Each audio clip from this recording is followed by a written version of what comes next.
여러분 안녕하십니까? 전 세계를 뒤흔들어 놓은 코로나19가 주춤하기는커녕 거듭된 대유행으로 혼란은 더 가중되고 있습니다. 이미 우리 사회는 코로나19 이전과 이후로 나뉠 만큼 큰 변화를 맞이했는데요. 그만큼 새로운 도전에 직면해 있고 또한 지자체 또한 이로부터 자유로울 수 없습니다. 네, 코로나19 사태 초기부터 어느 곳보다 공격적이고 선제적으로 대응해온 경북도 또 한 번 위기를 맞고 있습니다. 그러나 그러는 와중에도 지속 가능한 발전을 위한 전략을 차곡차곡 세워나가고 있는데요. 오늘 특집 파워 인터뷰는 경북의 현재와 미래에 대한 얘기를 나눠볼까 합니다. 네, 아주 오랜만에 경북도청을 직접 찾아왔는데요. 더욱 빨라질 경북의 발걸음에 선두에 있는 이철우 지사를 직접 만나보겠습니다.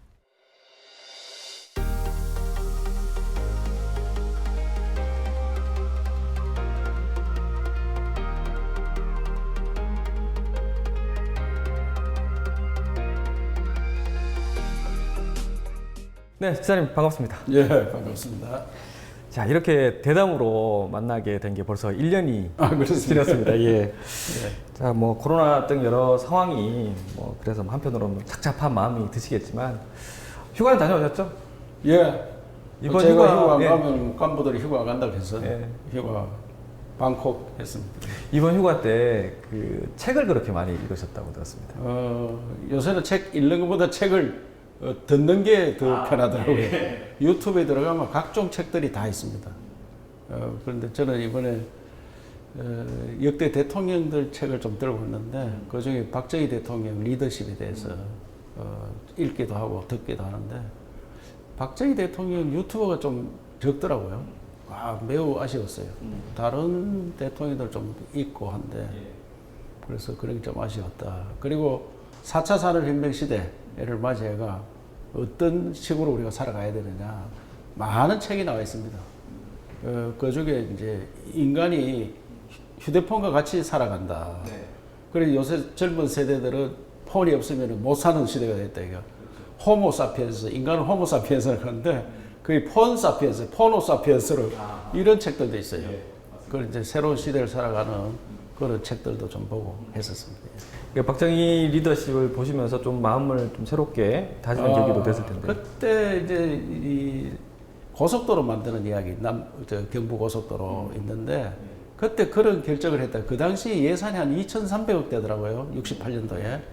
그런데 428억짜리를 2년 만에 공사를 한다는 것이 굉장히 어려운 결정이었겠다.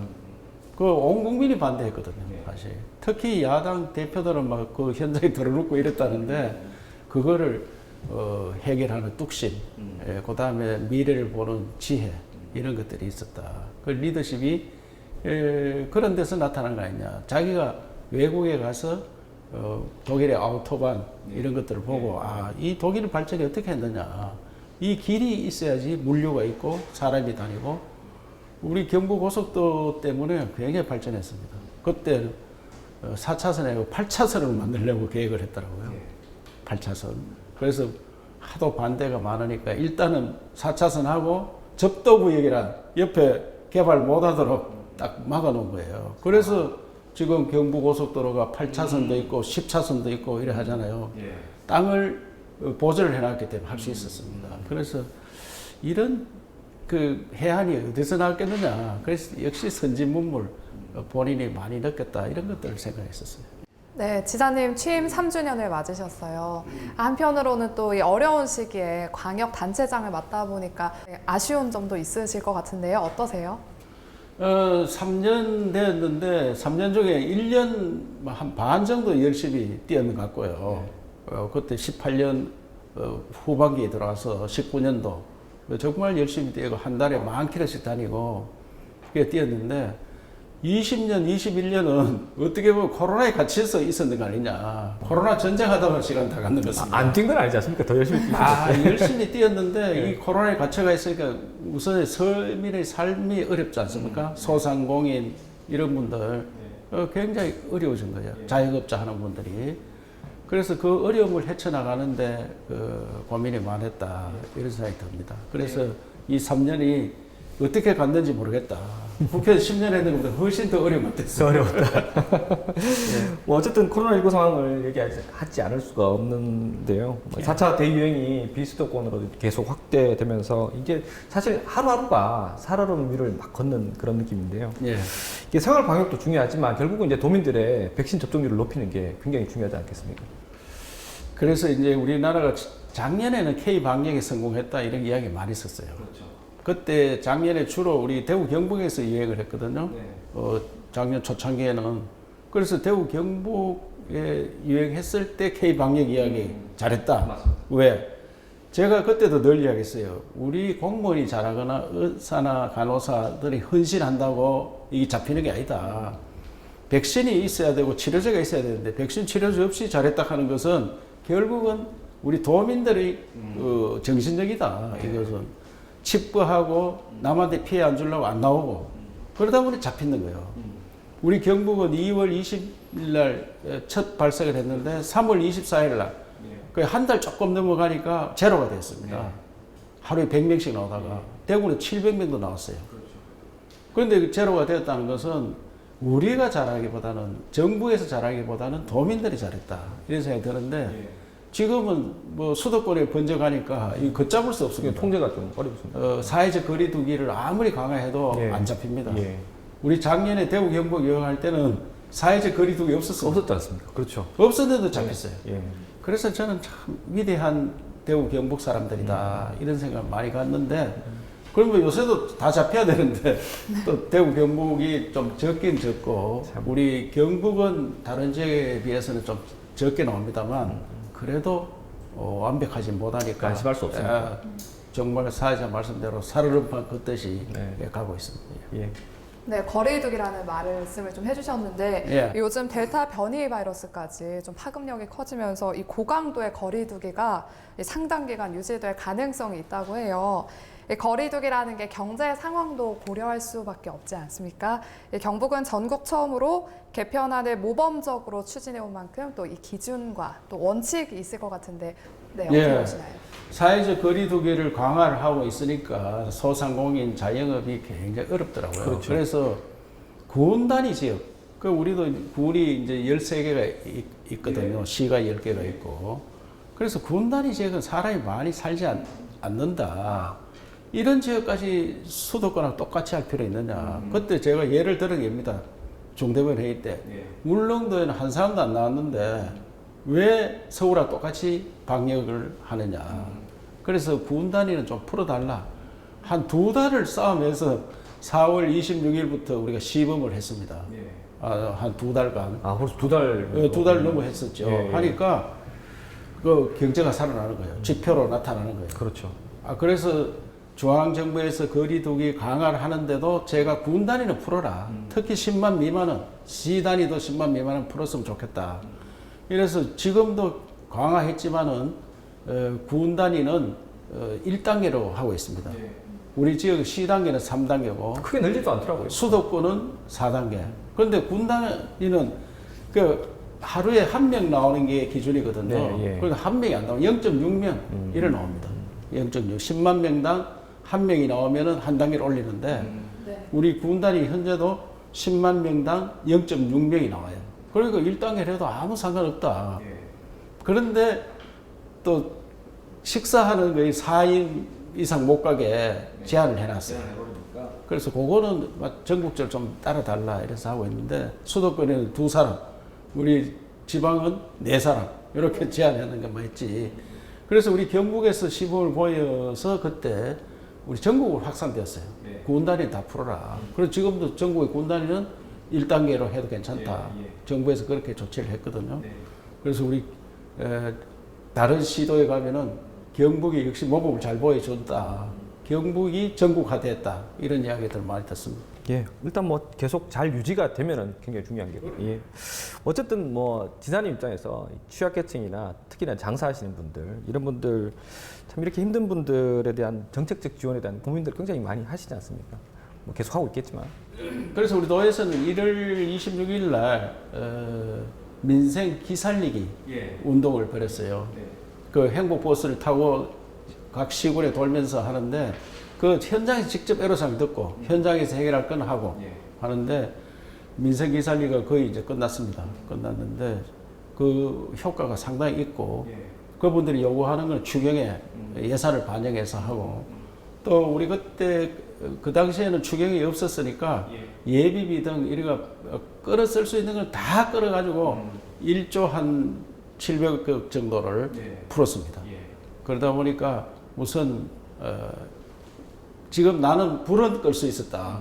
그런데 전부 다 완벽하게 지원하기는 어렵지만 또 현장에 다니면서 제가 늘 말씀드리는 게 적어도 지방 정부가 있구나, 시군이 있구나, 도가 있구나 느낄 정도는 해드려야 된다. 절벽에서 떨어지는 사람들, 이 사람들 손인단을 잡아줘야 될 거 아니냐. 그런 절박한 심정으로 다녔다고 말씀드릴 수 있습니다. 이게 그런 현장 소통을 통해서 최근에 이제 제가 좀 주의 깊게 지켜본 게 농수산물 선물가액을 추석 선물가액을 좀 높여달라 이런 것도 현장에 그래서 현장에 가면은 제가 이제 농림부 장관이 사과 폭염 때문에 그렇죠. 사과 대책을 세우려고 예천에 왔었어요. 그래서 현장에 갔더니 사과를 잘 관리를 했더라고요. 그런데 이 사과를 추석 전에 따야 되는데 따면 원래 사과가 냉해를 처음에 입어서 많이 안 달렸다. 그럼 폭염 때문에 또 피해를 보고 있는데 사과 값이 올라갈 거다 이게. 그럼 올라가면은 현재 선물 10만 원까지밖에 못 하는데 이걸 좀 풀어줘야 될 거 아니냐. 또 소고기 값이 요새 많이 올라갔어요. 또 이제 축산물도 올라갔지만 수산물들 이 가격이 올라갔는데 이때 추석 때 선물회가 자기들이 도움을 받아야 되는데 어렵다 이 현장에서 이야기를 하더라고요. 그래서 농식품 장관한테도 20만 원까지 할 수 해라. 총리께도 건의를 드리고 전남지사와 함께 하셨죠? 이 일 담당하는 데가 건익위원회예요. 권익이죠. 그래서 위원장도 김영란법 때문에 그렇게 했거든요. 예. 그래서 건익위원장도 찾아가서 좀 해달라 이랬는데 결정하기 쉽지 않은 모양이다. 그래요? 작년에는 했지 않습니까? 작년에 설 추석에 했는데 원래는 그때 또 무슨 시민단체에서 반대를 많이 합니다. 이게 잘못하면 부정부패로 간다. 그래서 쉽지 않다 하는데 계속 건의를 하고 있습니다. 코로나 관련 얘기는 중간중간에 계속 이어질 것 같고요. 일단 도전 관련 얘기를 좀 해보겠습니다. 어려운 상황 속에서도 지난 3년간 정말 많은 것들을 또 추진해 오셨는데 일단 이제 가장 마음에 두고 있는 게 가장 큰 성과로 볼 수 있을 텐데 어떤 걸 좀 꼽으시겠습니까? 대구 경북을 통틀어서 가장 성과 있다면 공항 이전지를 확정했는 겁니다. 공항 이전. 그것은 오래된 일이고 정말 다른 시도에서도 하려고 하는데 못하고 있거든요. 이제 군공항 이전 특별법에 따르면 우리 대구공항과 광주공항과 수원공항을 옮기도록 되어 있어요. 그런데 우리는 대구공항은 민간공항 같이 쓰거든요. 그래서 우리가 이제 이 추진을 하는데 도민들께서 아시다시피 참 우여곡절이 많았습니다. 그런데 결국은 도민들이 적극적으로 노력해서 해결을 했는데 이것은 앞으로 우리 대구 경북이 역사적으로 가장 큰 사업이다 이래 생각하고 이 사업을 반드시 성공시켜야 됩니다. 잘 되겠죠. 그냥 잘 되지 아니고 적극적인 노력을 해야 됩니다. 왜냐하면 국방부는 사실상 대구에서 옮기는 걸 별로 탐탁지 않게 생각합니다. 왜? 국방부 군인들, 또 공무원들, 이분들은 대구에 사는 게 더 좋잖아요. 이분들이 의성 군위로 오는 것을 그렇게 좋아 안 합니다. 우리도 서울 사는 사람, 대구로 오락해도 어렵게 생각하는데 대구 사는 사람들을 이리 오락하면은 교육이나 의료나 이런 과거 문제들이 정부 기관 이전할 때하고 비슷한데. 그래서 이분들이 적극적으로 나서야 되는데 막 설득하고 있고요. 그래서 그분들이 마음을 상하지 않도록 잘 우리가 모시고 가야 됩니다. 그러기 위해서는 조건들을 다 갖춰줘야 됩니다. 열심히 뛰어야 됩니다. 앞으로 경북의 미래를 열어나갈 또 하늘길과 바닷길이 있는데요. 그러면 통합신공항과 영일만항인데 지사님께서 이제 투포트 시대를 열겠다고 하셨어요. 경북의 확장성을 구상한 것이라고 보면 될까요? 이제 4차 산업혁명 시대 되면은 우리 나라가 가장 빛나는 나라가 될 거다 이런 데가 있어요. 쉽게 얘기하면은 아시아 아프리카 시대가 올 거다. 아시아 아프리카 시대. 지금 유럽하고 미국 시대거든요. 현재는. 그러면 이제 4차 산업혁명 시대가 나라가 점점점 발전할수록 아시아, 아프리카 이런 나라들이 소득이 10,000불 이상씩 올라가면은 우리도 10,000불 넘게 해서 해외여행을 가기 시작했거든요. 우리나라가 93년도에 10,000불을 넘었는데 그 이후부터 이제 해외로 많이 나갔어요. 근데 지금 그 인구 많은 중국, 베트남, 인도네시아 또 아프리카 나라들이 10,000불이 넘어서면은 이 나라들이 해외로 나가면 어디로 가장 먼저 가겠느냐. 예. 그 4차 산업혁명을 이끌어가는 나라가 대한민국이 될 수 있어요. 또 한류가 굉장히 뜨고 있거든요. 그렇죠. 지금 코로나 시대인데도 불구하고 한류 때문에 우리 농식품이 작년보다 2020년에 19년도보다 20% 팔렸어요. 수출이. 그러면 지금도 수출이 잘 됩니다. 그러면 한류 시대에 따라서 한국으로 올 거예요. 오면 어디로 갈 거냐 이게. 그게 공항이 있어야 돼요. 공항. 그 다음에 항만이 있어요. 예. 항만에 크루즈가 다니고 크루즈가. 네. 이런 시대를 열어야 되는데 그래서 투포터 시대. 우리 물건도 실어 나르고 외국 물건도 들어오고 또 사람도 들어오고 이런 것들을 하기 위해서는 그 도시 경쟁력을 키우는 것은 항만, 공항 이 투포터 이 시대를 열어야 되기 때문에 영일만 한도 지금 잘 개발되고 있고 공항은 아주 필수적입니다. 그래서 이 두 개를 적극적으로 개발해야 된다. 그래서 예. 관련해서 이제 경북의 신성장판을 확실히 좀 구축하겠다 이렇게 꾸준하게 말씀해 오셨지 않습니까? 이 계획한 그림이 굉장히 좀 큰 것으로 제가 좀 볼 수 있는데 이게 지사님이 구상했던 만큼 이게 잘 그려지고 있는지 뭐 이 자리를 빌어서 좀 시원하게 또 말씀. 예. 그래서 지금은 우리 경북이 이제 포항의 철강, 구미의 전자 이 주축이었거든요. 그래서 철강도 이제 이 새로운 철강 해야 돼요. 포스트 철강. 그 다음에 구미 전자도 포스트 전자 산업이 많이 바뀌고 있어요. 그래서 그걸 개발하는 것을 만들었고 일단은 그리고 4차 산업혁명 맞는 배터리, 예. 2차 전지. 배터리. 예. 그래서 포항에 특구를 만들었거든요. 그래서 많은 투자가 일어나고 있습니다. 대기업들이 들어오고, 네. 구미도 LG화학이 들어오기로 했고요. 그리고 또 안동의 바이오, SK 바이오사이언스 네, 네. 세계적인 기업이 됐습니다. 그래서 바이오를 또 중심으로 개발을 해야 되는데 이런 것들이 지금 차곡차곡 진행하고 있고 안동에는 대마 특구를 만들었잖아요. 그것도 바이오 일종입니다. 대마 특구. 그래서 우리 지역에 곳곳에 이런 새로운 산업, 그 4차 산업혁명 시대에 맞는 산업들을 일으키려고 준비하고 있는데 지금 차곡차곡 진행이 되고 있다 이렇게 말씀드렸습니다. 네, 결국은 이렇게 신성장 동력 그다음에 도약 변화 이렇게 초점을 맞추고 계신다면은 그에 걸맞게 선제적으로 대응할 수 있는 행정 체계가 또 뒷받침돼야 되지 않습니까? 여러 가지 또 구상들도 하고 있을 텐데. 그래서 제가 이제 이 공무원들은 70년, 80년대는 나라 전체를 공무원이 이끌어 왔습니다. 지도도 하고 다 했는데 90년대부터는 공무원이 나라를 이끌어가기 어려운 시대가 됐어요. 기업이 나라를 이끌어갑니다. 지금 어떤 뭐 대통령이 바뀌어도 기업이 너무 잘해가지고 흑자를 내고 수출도 많이 늘어나고 원래도 수출이 6천억 불 달성한다 하잖아요. 코로나 시대에. 그 기업의 시대입니다. 그러면 기업을 어떻게 일을 잘하도록 도와주느냐 하려면 공무원들이 그 실력이 있어야 돼요. 4차 산업혁명 시대에 막 바뀌어가는데 공무원들이 말귀는 알아들어야 될 거 아니냐. 그 발목 잡지 않는 공무원이 돼야 된다. 그래서 우리 도청은 공부를 우선 하자. 그래서 매주 화요일 7시 20분 그 하공이라 해서 화요일 공부합시다. 우리나라뿐만 아니라 세계적으로도 우리나라에 올 수 있는 사람은 다 초청해가지고 특강을 듣습니다. 네. 그래서 지금 한 130차례 넘어 했는데 주로 4차 산업 이야기가 많고 그것다가 인문학도 플러스하고 여러 가지를 해가 교육을 시키는데 또한 도청 조직을 어떻게 바꿔야 되느냐. 이제는 연구 중심 혁신 도정이다. 연구 중심으로 바꿔야 된다. 그래서 결국은 새로운 시대는 아이디어 산업이에요. 아이디어 산업. 그래서 우리 도에서 우리가 공무원이 연구를 다 하기 어려우니까 대학과 연구원들과 기업이 함께 공동 운영하는 도청이다. 그렇게 해서 연구 중심 혁신 도정을 만들어서 무슨 과제를 만들면은 그 과제에 어느 대학 교수와 같이 하느냐. 이건 누구 아이디어냐, 이게. 그럼 기업이 어떻게 지원해 줄 거냐. 이런 것들을 만드는데 한 사례로 우리 경북 바이오 산업연구원이 있습니다. 우리 안동에 있는데 이 산업연구원을 인재 구하기가 어렵습니다, 우선에.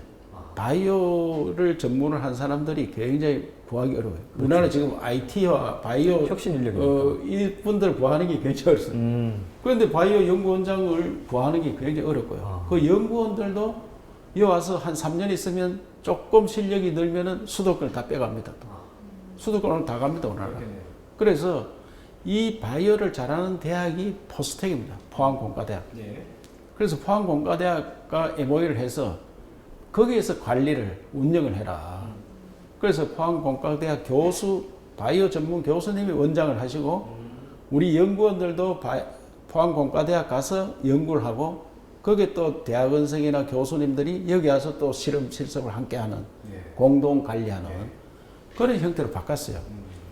그래서 새마을 사업은 또 어디에 잘하느냐? 새마을은 영남대학에서 제일 잘합니다. 그리고 영남대학과 MOU를 해서 우리 새마을 관련 재단, 그 다음에 새마을 테마파크 이런 것들 영남대학에서 다 관리를 하도록. 그래서 전문가 시대를 열어가는 우리 공무원은 뒤에서 행정 뒷받침을 해주는 이런 조직으로 하나씩 다 바꿔나가겠다.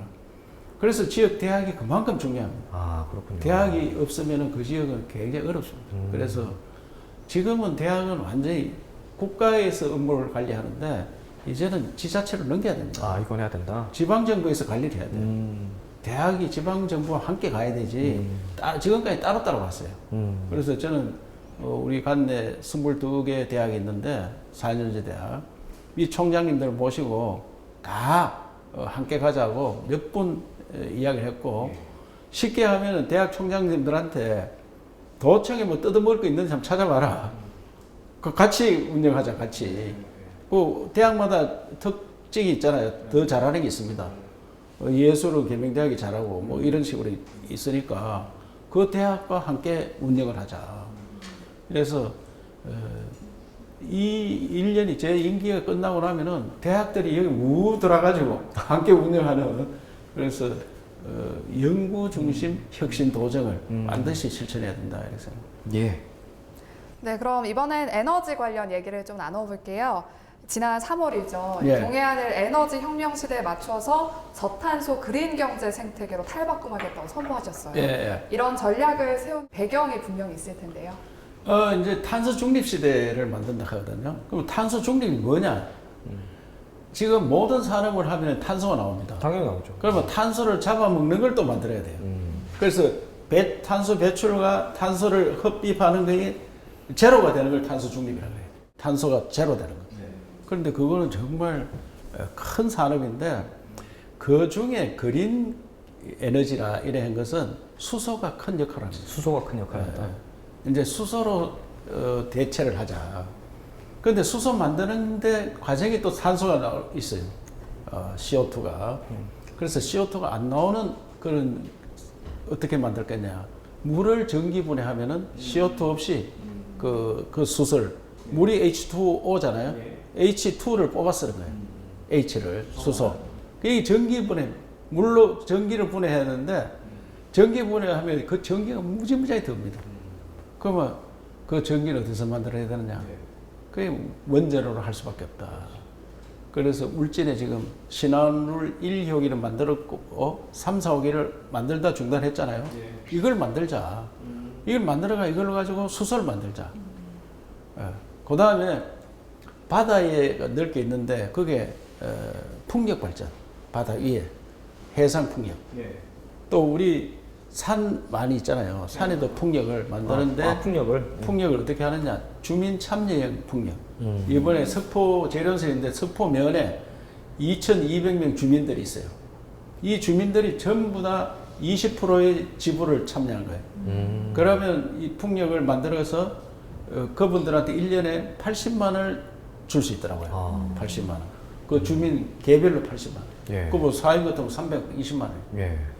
그래서 주민 참여하는 풍력도 만들고, 그러면 수소 만들고, 태양광 만들고, 풍력 만들고, 이걸 그린 에너지다 이렇게 하는데 이 포항제철이 이제 탄소를 많이 배출하거든요.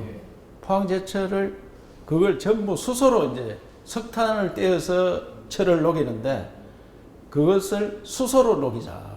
그러면 수소가 엄청 필요하잖아요. 그 수소 만들려고 하니까 포항제철이 용광로를 새로 만들어야 됩니다. 현 용광로를 못 쓰고 새로운 용광로를 만들고 수소를 만들고 이렇게 하다 보니까 한 20조가 투자돼야 돼요. 그러면 대규모 사업을 또 벌여야 돼요. 그러면 이것은 뭐 1, 2년 만에 해결하는 건 아니고 적어도 2050년까지 탄소 제로니까 그때까지 한 포항제철만 해도 20조를 투자해야 된다.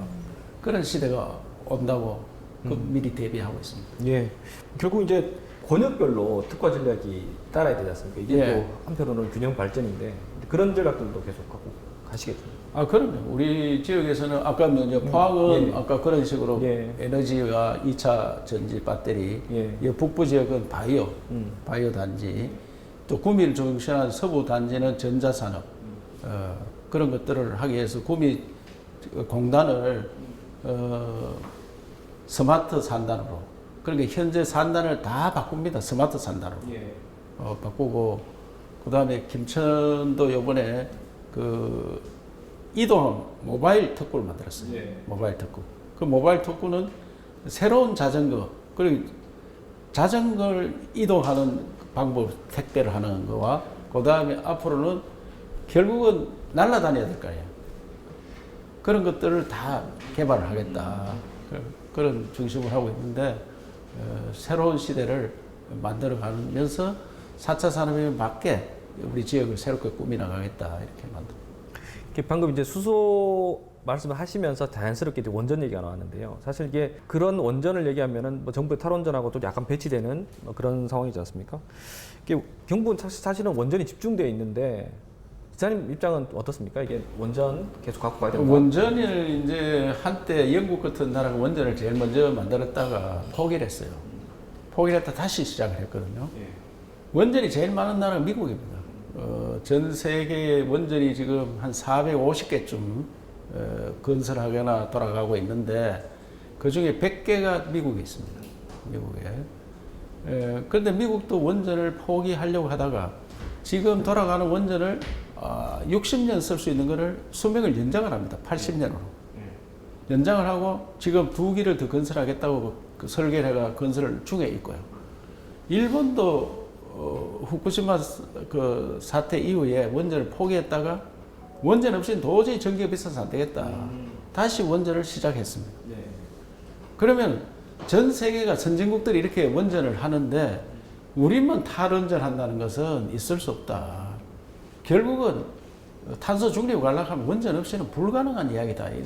우리나라는 특히 해상이 풍력이라든지 풍력, 뭐 육상이 있거나 또 태양광 이 조건이 그렇게 좋지 않습니다. 우리나라는. 그러면 이런 것 가지고 해결이 어렵다. 신재생 에너지만 어려우니까 원전을 할 수밖에 없다. 이런 생각이 들고요. 그래서 원전, 탈원전 하는 바람에 제일 피해를 본 데가 우리 경북입니다. 신한울 3, 4, 5기 하려다 중단했고 천지 1, 2호기 영택하는 것도 시작해가 지원금까지 줬다가 지원금 뺏어가고 또 월성 1호기 그 20년 더 썩으려 했던 거 조기 폐쇄해버리고 그래서 이걸 막대한 손해를 입었는데 그래서 용역을 줬어요. 이걸 이렇게 해서 우리한테 손해배상이니까 나중에 손해배상 청구해야 된다. 그래서 정확한 근거를 지금 찾고 있습니다. 대신 이제 원전 회체 산업도 굉장히 큰 현재 원전이 현재 이제 40년 쓰도록 되어 있는데 60년으로 연장하는 것도 검토를 하고 있고요. 월성 1호기가 수명이 되는 연장을 했거든요. 그런 식으로 다 연장을 하고 난 다음에 그래도 이제 수명이 끝나면 해체를 해야 되는데 그렇죠. 전 세계에서 아직 원전을 해체해 본 나라가 없습니다. 그 원전이 수명이 다 한 건 있는데 그냥 세워놔뒀어요. 그걸 해체를 안 하고 기술이 없어서. 그래서 우리 경북에도 원전 해체 기술 연구소를 만들었죠. 그런데 우리는 그 이제 경수로가 있고 중수로가 있는데 우리 월성에 있는 건 중수로입니다. 그래서 중수로 해체 연구소를 만들어서 지금 준비 중에 있습니다. 네, 비수도권의 균형 발전이라는 이야기가 많이 나오잖아요. 이 균형 발전이라는 게 이 비수도권이 지속적으로 요구하고 있는 부분인데 요구가 많다는 거는 다른 의미로 또 이루어지고 있지 않기 때문에 이렇게 요구가 많다라고 해석이 가능하거든요. 이 지사님의 견해는 어떻게 되시나요? 그래서 우리나라가 이 수도권과 비수도권 이 균형 차이가 너무 많이 납니다. 그러니까요. 이게 그래서 균형 발전, 말은 균형 발전인데 현재식으로 해가는 어렵다. 완전히 판을 바꿔야 됩니다. 완전히 판을 바꿔야 되지 균형 발전이 된다. 우리나라는 수도권 로망, 특히 서울 로망이 너무 큽니다. 젊은이들이 여기 삼성전자 있어서는 삼성전자라고 인정을 안 하고 서울에 삼성전자 있어야 되는 거예요. 미국은 구글에 그 샌프란시스코에 한참 들어간 8만 도시 작은 도시에 있어요, 구글이. 그리고 구글에 취직하면 굉장히 자랑스럽게 생각하는데 우리는 삼성 구미 40만 도시가 넘는데도 구미에 있으면 별로 자랑스럽게 생각 안 합니다. 그래서 수도권에 있어야 되는. 그래서 이 로망을 깨트리지 않으면 균형 발전이 어려운데 어떻게 해야 되겠느냐. 그래서 저는 막 혁신 도시 몇 개 만들어가면 도저히 안 되고 우리 삶의 질을 수도권처럼 해야 된다. 그건 문화, 예술, 의료, 교육, 교통 이런 것들을 수도권과 똑같이 해야 되는데 왜 수도권은 전철을 촘촘히 놓고 대구, 경북은 전철이 없나 이냐. 아니, 경북도 대구 가는 길을 전철을 다 나누면은 대구를 중심으로 경북이 한 도시가 될 거 아니냐. 네. 서울, 경기가 한 도시잖아요, 사실. 김포에 사나, 일산에 사나, 여기 성남에 사나, 수원에 사나, 그 사람 다 서울 사는 거예요. 서울에 가서 출퇴근하고 일을 보고 또 문화도 서울 가서 즐기고 교육도 서울 가서 받고 30분 만에 다 출퇴근 가능한 지역이 됐잖아요. 네. 그래서 우리도 그런 것들 만들어줘야 된다. 그래서 이건희 미술관 같은 것도 왜 서울에 미술관 많이 또 걷다 짓느냐. 이런 발상의 전환이 없이는 굉장히 어렵다. 판을 바꿔야 된다. 그래서 저는 균형 발전 이것은 그냥 한두 가지 뭐 공기업 몇 개 올려서 옮겨서 안 되고 우선 제일 중요한 대학이면 대학. 지방의 대학을 살려야 됩니다. 수도권의 대학을 없애고 그냥 경쟁시키면 수도권 대학만 살아남고 지방 대학 다 죽습니다. 우선 방송국, 언론사 수도권에 있는 걸 지방을 다 옮겨야 돼요. 미국에, 영국에 이런 데 큰 방송국이 다 지방에 있습니다. 그래서 그런 것들을 우리가 해내야 됩니다. 그 문화 중심지를 바꿔야 돼요. 사실 이제 그런 문제들이 좀 잘 해결만 된다면 인구 문제도 자연스럽게. 그럼요. 왜 복잡한 서울에 집값 비싸 집도 못 사는 데 사느냐. 똑같은 30평 집을 지어놓으면은 여기는 3, 4억 하는데 서울은 30억, 40억, 10배 비싸잖아요. 똑같은 집이니까. 사실 국회에 있을 때부터 이렇게 논의가 계속 되어 왔죠. 그거 됐는데 이게 참 판 바꾸기가 굉장히 어려운 게 국회의원 숫자를 인구 비례로 뽑으니까 앞으로 수도권이 국회의원 더 많아져요. 국회의원이. 지금은 비슷비슷한데 앞으로 수도권 인구가 더 많아지니까 인구 비례를 뽑으니까 이런 것도 문제예요. 이게 지방 광역 단체들의 어떤 지자체장들의 어떤 그 요구들 또 공동 어떤 발언들 또 촉구하는 성명들 계속 지금 이어지고 있지 않습니까? 비수도권에서는 뭐 13개 시도지사 회의도 하고 여러 가지 하는데 그래 해봐야 공연불이야. 허공에다 과음이랑 똑같아. 그래서 이걸 어떻게 해야 되느냐. 대통령 공약이나 이런 데에서 이 정부에도 뭐 분권에 비슷한 지역 균형 발전하겠다 이렇게 했잖아요. 분권형으로 하겠다 했는데 하나도 더 진척된 게 없고 오히려 더 수도권으로 사람이 몰리고 있어요. 그래서 이거는 획기적인 방안, 판을 바꾸는 방안이 있어야 된다. 그런 생각하고 어떻게 하면 젊은이들이 여기서 태어나서 여기 취직하고 사는 걸 자랑스럽게 생각해야 되는데 수도권 가야지 하는 거. 1년에 10만 명씩 수도권 가요. 우리 경북뿐만 아니고 전국에서 10만 명이 수도권으로 갑니다. 심지어 대구, 부산에서도 큰 도시잖아요. 그 청년들이 빠져나가니까. 그 일극 중심이 됐어요, 일극. 그래서 이걸 다극 중심으로 바꿔야 되는데, 그래 하려고 하면 특단의 대책이 필요하다. 아까 대학 말씀하신 거는 굉장히 좀 의미가 있다고 생각합니다. 네, 가뜩이나 어려운데 또 코로나19 사태 때문에 더 어려워졌어요. 정말 사회 경제 할 것 없이 다 바뀐 것 같은데요. 그래서 이제 뉴 노멀 시대라는 말까지 나오고 있습니다. 그 중에서 경북이 굉장히 중요한 동력으로 삼고 있는 바로 관광 분야의 대응이 좀 중요할 것 같은데요. 이 트렌드가 달라졌는데 어떻게 대응하고 계신지? 예, 앞으로 새로운 시대가 오면은 문화, 예술, 관광 이게 중심이 될 거다. 그리고 어떻게 하면은 관광을 잘 할 수 있도록 틀을 만들어 놓느냐. 여기에서 우리 지역이 더 부흥하고 발전할 거다. 이랬는데, 제가 뭐 요새 캠핑족들이 많잖아요. 그래서 캠핑카, 노박, 차박 이런 것도 하는데 제가 여러 번 가보고 또 유치도 하고 해봤는데 새로운 시대. 뭐니 해도 지금은 또 가족 단위 여행으로 바뀌었어요. 가족 단위. 그 관광버스, 뭐 대형 관광버스 가는 시대가 아니고 가족 단위로 가더라고요. 그러면 가족 단위로 가서 즐길 때가 어떻게 되느냐. 이게 이제 힐링이 곁들여져야 됩니다. 맞습니다. 힐링은 강이나 바다나 산에서 할 수 있는. 예. 그래서 우리는 조건을 다 가지고 있어요. 그렇죠. 이런 지역에 여행을 와서 쉴 수 있는 곳을 많이 만들어야 된다. 그래서 그런 작업들을 지금 하고 있습니다. 새로운 시대에 맞는 관광 트렌드가 바뀌는 거기에 맞춰서 도에서 행정을 펼쳐야 된다.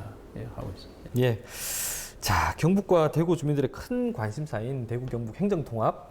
뭐 얘기는 뭐 안 할 수가 없는 부분이니까 일단은 뭐 지금 현재로서는 심업을 좀 해야 되는 그런 단계로 좀 볼 수 있는데요. 뭐 찬성과 반대가 좀 엇갈리는 상황인데 앞으로 좀 어떻게 전개될 것 같습니까? 또 그래서 대구 경북 행정 통합을 하자 이렇게 이제 우리가 시도를 하니까 광주 전남에서 우리도 하자. 네. 부울경, 부산, 울산, 경남 우리도 하자. 또 충청도에도 세종과 합치자. 뭐 이런 이야기들이 많이 나오고 있어요. 그래서 제가 중앙정부에서 이 트렌드가 바뀌고 있는데 그 광역자치단체들이 합치면은 손해를 보지 않고 또 오히려 덕이 된다. 이런 걸 법으로 만들어라. 그래서 지금 행안부와 균형발전위 또 자치분권위원회 이런 데에서 이 TF팀을 만들었어요. 만들어서 지방자치 중에 기초자치단체는 합치는 걸 한 번 했었습니다. 95년도에 대대적으로 해가지고 뭐 안동시군이라든지 포항영일이라든지 우리 10개 군이 시하고 합쳤어요. 영주, 영풍이랑 합치고 김천, 금능 뭐 10개가 없어졌는데 33개에서 23개로 됐거든요. 그때 합쳤다 해가지고 뭐 그 시군민들이 뭐 짜증을 내거나 싸우거나 이거 하는 걸 못 봤어요, 지금. 오히려 더 잘 됐다. 이래 되고 있는데 시도도 마찬가지다, 이 생각합니다. 우리 경상북도가 대구가 떨어져 나가기 전에 웅도, 경북이라 이래서 전국체전가도 1등하고 많이 했는데 대구, 경북 분리돼가 있으면 웅도 소리가 잘 안 나옵니다. 뭐 자꾸 줄어듭니다. 그래서 이것을 행정 단위를 크게 키워서 수도권과 경쟁을 하고, 그러면 대구, 경북, 부울경, 전라도, 충청도 이 등거리 합쳐가지고 수도권과 경쟁을 해야 청년들이 안 빠져나갑니다. 아까 제가 말씀드린 대로 수도권처럼 광역철도 다 연결하고 문화, 예술, 교육, 의료기관 우리가 촘촘히 만들어 놓으면은 왜 굳이 서울 가서 복잡한 데 사느냐. 그래서 수도권과 경쟁을 하고 또 한국의 시대가 온다 했잖아요. 한국 시대 오면은 대구, 경북 3개와 경쟁할 수 있는 거예요. 500만 도시. 부울경은 800만 도시. 세계적인 도시가 됩니다. 그래서 우리 지방의 시대를 새롭게 열어가는 이제는 세계화는 도시 경쟁력 시대입니다. 도시 간 경쟁이지 우리가 뭐 중국에 가면 과거에는 중국 갔다 왔다 하잖아요. 요새는 북경 갔다 왔나 상해 갔다 왔나 일본 도쿄 갔다 왔느냐 오사카 갔다 왔느냐 이렇게 이해하거든요. 과거처럼 뭐 일본 갔다 왔습니다. 이거는 시대가 갔는 거예요. 일본에 어디 갔다 왔느냐. 그 한국에 대구 경북 갔다 왔다. 저 아프리카 사람들이 대구 경북 다녀왔습니다. 이런 시대가 온다 이 말입니다. 그 시대 준비하기 위해서는 틀을 키우고 이 안에 문화, 예술, 관광, 교육, 바이오, 의료 이거 꽉 채워놔야 돼요. 그러면 여기 공항에 내려서 전철 타고 안동도 가고 경주도 가고 포항도 가고 구미도 가고 전철 타고 다 갈 수 있는 그런 시대를 열어야 된다. 그렇게 생각합니다. 예. 자, 뭐 끝 말씀 전에 예. 최근에 그 도쿄 올림픽이 있었지 않습니까? 도쿄 올림픽의 기운을 전국 체전으로 예. 이어가자. 예. 근데 지금 상황이 조금 어렵게 됐는데 뭐 체전은 어떻게 준비하고 있습니까? 체전은 뭐 어떤 식으로도 개최해야 됩니다.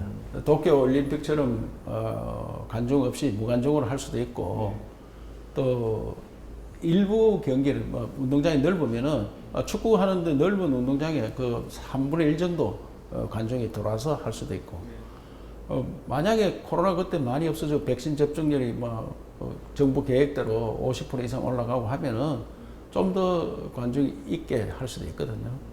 그 어쨌든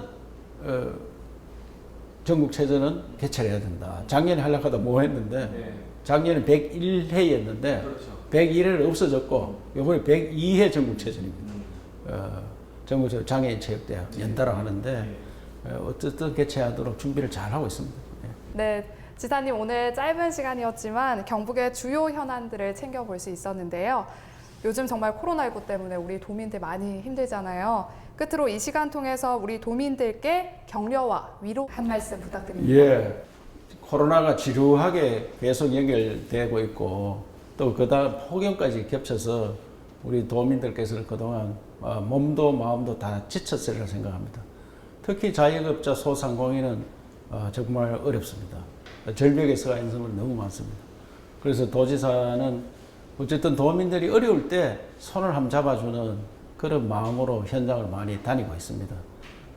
아무리 지치고 힘들더라도 경북의 정신이 있습니다.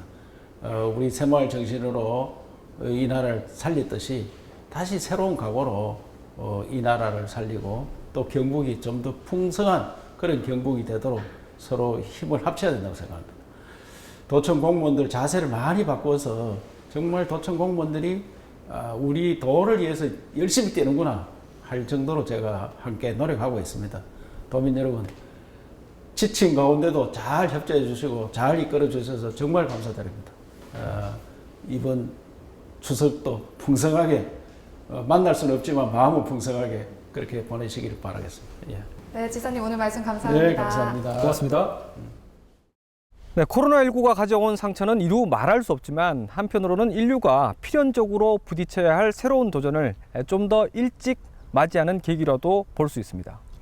그런 도전을 우리 경북이 얼마나 잘 헤쳐나가고 또 얼마나 가능성을 크게 열어갈지 지켜보겠습니다. 특집 파워 인터뷰 오늘 준비한 시간 여기까지입니다. 오늘도 함께해 주신 여러분 고맙습니다.